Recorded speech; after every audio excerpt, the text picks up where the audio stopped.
អ្នកធ្លាប់ឮអំពីស្រមោចដែលខាំឈឺដូចជាគ្រាប់កាំភ្លើងបាញ់ដែរឬទេនេះគឺជាស្រមោចកាំភ្លើងឬជាភាសាអង់គ្លេស Bullet Ant ជាសត្វល្អិតមួយប្រភេទដែលមានពិសឈឺចាប់ជាងគេបង្អស់នៅលើភពផែនដីអ្នកវិទ្យាសាស្ត្របានចាត់ថ្នាក់កម្រិតការឈឺចាប់របស់វាដោយ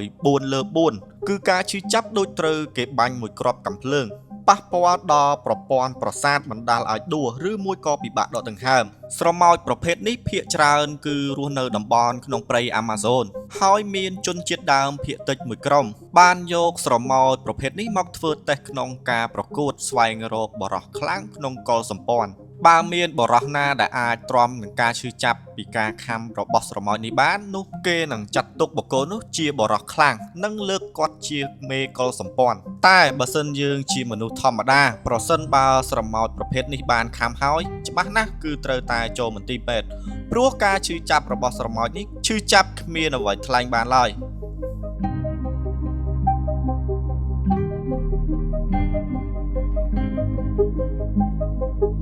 ។